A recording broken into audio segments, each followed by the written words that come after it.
قرض دار سے قرض واپس لینے کا آسان حل۔ آج کی ویڈیو ان حضرات کے لیے بہت خاص ہے جو اس مسئلے کی وجہ سے پریشان ہیں۔ کسی کو قرض دیا ہے، کسی کو پیسے دیے ہیں، اب وہ پیسے واپس نہیں مل رہے، اب وہ قرض جس شخص کو دیا گیا ہے وہ واپس نہیں لوٹا رہا، تو آپ اس مسئلے کی وجہ سے مسلسل پریشانی کا شکار ہیں۔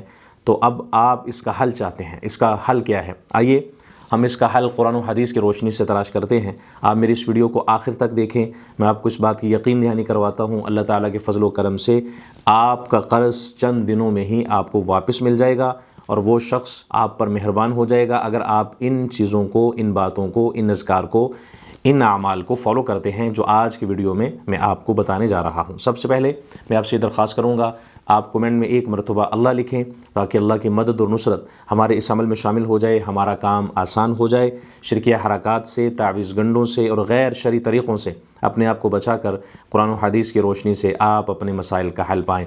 الحمدللہ وکفی وسلام علی عبادہ الذین اصطفی، اما بعد۔ اگر آپ ہمارے چینل پر نئے ہیں، آپ نے سبسکرائب نہیں کیا تو ہمارے چینل کو آپ سبسکرائب ضرور کیجئے تاکہ مزید ویڈیوز بھی روحانی وظائف، اذکار، اعمال اور مسنون دعائیں آپ تک پہنچتی رہیں اور آپ اپنے مسائل کا حل پاتے رہیں۔ اگر کسی شخص نے آپ سے قرض لیا، اب آپ یہ چاہتے ہیں کہ وہ بندہ قرض آپ کو پیار سے واپس کر دے، جس طرح پیسے دیے تھے اسی طرح واپس لوٹا دے، تو اس کے لیے ہمیں یہ ایک عمل کرنا چاہیے جس کا ذکر ہمیں مشائخ نے، علماء نے، اکابرین نے، اولیاء اللہ نے اس کا ذکر مختلف جگہ پر کیا ہے اور اس کو آزمایا بھی گیا ہے اور بڑا مفید یہ عمل ثابت ہوا ہے۔ ہم یہاں پر کچھ بنیادی وجوہات پہلے عرض کریں گے تاکہ جو ہمارے مسائل ہیں وہ ذرا سمجھ آ سکیں۔ اگر آپ کو یہ مسائل درپیش ہیں، یہ وجوہات ہیں، تو پھر اس کا یہ حل ہے۔ قرض کی واپسی اور حقوق کی ادائیگی اسلام میں نہایت اہم اور حساس موضوع ہے۔ قرض واپس لینا اور قرض دینا، پہلی بات تو یہ ہے، حدیث پاک سے اگر ہم دیکھتے ہیں اللہ کے پیارے محبوب صلی اللہ علیہ وسلم نے قرض لینے کو ناپسند فرمایا ہے، یعنی آپ نے اس عمل کو پسند نہیں کیا کہ کسی سے خواہ مخواہ قرض لیا جائے اور بغیر وجہ کے قرض لیا جائے۔ ہاں، اگر آپ کی کوئی ایسی مجبوری یا ایسی ایمرجنسی آپ کو لاحق ہو چکی ہے، ایمرجنسی کوئی ایسی بن چکی ہے کہ آپ کا گزارا نہیں ہو رہا اور آپ آخری مراحل تک جا چکے ہیں اور آپ کے لیے بہت زیادہ مشکل ہو چکی ہے، تو پھر آپ قرض لے سکتے ہیں، اس میں کوئی حرج نہیں ہے۔ مگر بغیر کسی وجہ کے اور کام چلتے ہوئے قرض مانگنا، کسی سے پیسے لینا، اس کو اسلام نے، شریعت نے، اللہ کے پیارے محبوب صلی اللہ علیہ وسلم نے ناپسند فرمایا ہے۔ یہ عمل اچھا عمل نہیں ہے۔ ہاں، اگر کوئی شخص قرض لیتا ہے، اب اسے بھی چاہیے کہ جس سے قرض لیا گیا ہے اس کو خود بخود ہی اسی تاریخ پر واپس لوٹا دے، کوشش کرے کہ اس کو اس تاریخ سے پہلے ہی قرض دے دے۔ بہت سارے ایسے لوگوں سے ہمارا واسطہ بھی پڑ چکا ہے جو قرض لیتے ہیں، ایک مہینے کا انہوں نے وقت لیا کہ ہم آپ کو ایک مہینے کے بعد قرض آپ کا لوٹا دیں گے، مگر انہوں نے ایک مہینے کی بجائے 15 دن میں واپس پیسے لوٹا دیے یا 10 دنوں کے اندر، ایک ہفتے کے اندر۔ بعض لوگ ایسے بھی ہم نے دیکھے ہیں جو 2، 3، 4 دنوں میں قرض واپس لوٹا دیتے ہیں، تو یہ بڑی اچھی بات ہے اور ہمیں بھی ایسا ہی مزاج اپنانا چاہیے، ایسا ہی ہمارا طریقہ ہونا چاہیے۔ ہمیں خود فکر ہونی چاہیے، یہ نہیں کہ جس سے ہم نے پیسے لینے ہیں اس کو ہم بار بار یاد دہانی کروائیں، اس کو میسیجز کریں، اس کو کالز کریں، بار بار اس کو ہم تنگ کریں کہ بھائی پیسے دو، ہمیں پیسے چاہیے، اور جب ہم نے پیسے واپس لوٹانے ہوں پھر وہ بندہ ہمیں تنگ کرے، بار بار میسیجز کرے کہ یار پیسے واپس کر دو، آپ کی بڑی مہربانی ہے، تو ہم اس کو جواب نہ دیں، ہم اس کا میسیج نہ سین کریں، ہم اس کی کال پک نہ کریں، تو یہ بڑی غیر مناسب سی بات ہے۔ جس طرح ہم لیتے وقت بڑی ہمدردی سے پیش آتے ہیں، لیتے وقت ہم بڑے اچھے طریقے سے ہم بات چیت کرتے ہیں اور ہم منت سماجت کرتے ہیں، اسی طرح منت سماجت کر کے پیار سے، اخلاق کے ساتھ ہمیں پیسے واپس بھی لوٹانے چاہیے۔ اب ہم تھوڑا سا اس موضوع کو دیکھتے ہیں جس پر قرآن و سنت نے بہت زور دیا ہے۔ یہ وہ حساس موضوع ہے۔ انسانی معاشرے میں معاملات کا حسن اسی وقت برقرار رہتا ہے جب ہر شخص دوسرے کو حق ادا کرے اور امانت میں خیانت سے بچے۔ قرض لینا اور دینا ایک فطری ضرورت ہے، لیکن اس میں سب سے بڑی ذمہ داری ادائیگی کی ہوتی ہے۔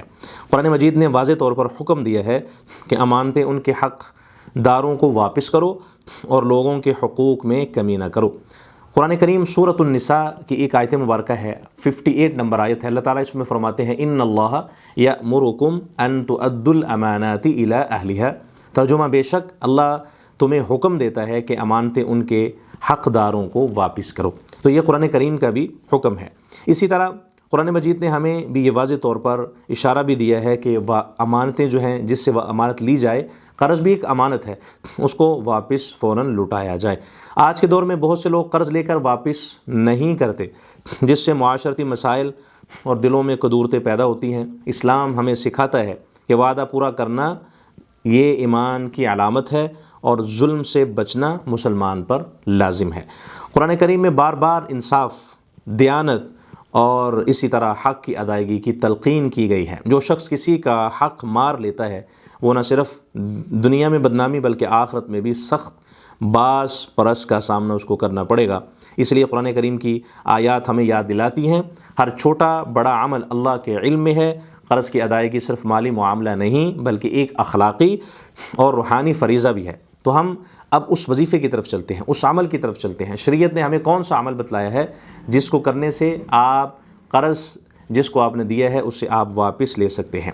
اس میں سب سے بنیادی چیز ہے استغفار، تقوی اور اللہ سے ڈرنا۔ یہ انسان کے معاملات کو آسان کرتا ہے۔ اللہ تعالیٰ وعدہ کرتا ہے کہ جو اس سے ڈرتا ہے اس کے لیے راستے اللہ نکالتا ہے اور وہاں سے رزق عطا کرتا ہے جہاں سے وہ سوچ بھی نہیں سکتا۔ صبر اور دعا مومن کی ہتھیار ہیں جو مشکل حالات میں امید پیدا کرتے ہیں، اور پیارے آقا صلی اللہ علیہ وسلم نے بھی قرض کی ادائیگی میں سستی کو ناپسند فرمایا ہے۔ معاشرے میں سکون اور اعتماد اسی وقت قائم ہوتا ہے جب لوگ ایک دوسرے کے حقوق کا خیال رکھیں۔ قرآن ہمیں بار بار یہ یاد دلاتا ہے کہ ظلم نہ کرو اور کسی کا حق نہ کھاؤ۔ جو شخص اللہ پر توکل کرتا ہے اللہ اس کے لیے کافی ہو جاتا ہے۔ اس لیے ہمیں چاہیے ہے کہ ہم اپنے معاملات کو صاف رکھیں، سچائی اختیار کریں اور قرض کی بروقت ادائیگی کو اپنی عادت بنائیں۔ اللہ تعالی ہمیں دنیا دار، سچا، دیانتدار، سچا اور حق ادا کرنے والا مسلمان بنائے۔ اب ہم یہ وظیفہ پڑھیں گے جو میں نے آپ سے عرض کیا ہے۔ اس کا ذکر ہمیں احادیث کی روشنی سے بھی ملتا ہے اور بہت سارے مشائخ نے، اکابرین نے، علماء نے اس کے متعلق لکھا ہے کہ ہم اگر اس عمل کو فالو کرتے ہیں تو یہ ہمارے لیے بہت مفید عمل ہے۔ اس میں بنیادی چیز یہ ہے کہ آپ سب سے پہلے تو اس عمل کو آپ بجا لیں۔ آپ روزانہ فجر کی نماز کے بعد ایک مرتبہ سورہ یاسین کی تلاوت کریں۔ سورہ یاسین کی تلاوت کرنے کے بعد پھر آپ یہ دعا کریں، یا اللہ میرا حق واپس دلوا دے۔ یہ عمل دل کی سختی نرم کرنے میں مفید سمجھا جاتا ہے۔ یہ سورہ یاسین کا عمل یہ دل کی سختی کو نرم کرتا ہے۔ اس کے ساتھ ساتھ کچھ ہمیں احتیاطی تدابیر کو بھی اپنانا ہوگا۔ اس میں قرض مانگنے میں سخت لہجہ نہ اپنایا جائے، نرمی کے ساتھ اپنا قرض واپس لیا جائے، تحریری ثبوت محفوظ رکھا جائے، مناسب وقفے سے یاد دہانی کرواتے رہیں، اور اسی طرح اگر بڑی رقم ہو تو خاندان کے بزرگ یا قانونی طریقہ بھی آپ اختیار کر سکتے ہیں۔ اور اس کے ساتھ ساتھ جو میں نے سورہ یاسین کا عمل بتلایا اس کو آپ فالو کریں گے، روزانہ پڑھیں، اللہ سے دعا کرتے رہیں، اور اس شخص کا تصور رکھ کر یہ سورہ یاسین پڑھ کر دعا کریں، انشاءاللہ اس کے دل پر آپ کی بات اثر کرے گی، اس کے دل میں نرمی پیدا ہوگی اور وہ شخص آپ کو چند دنوں میں ہی آپ کا قرض واپس لوٹا دے گا۔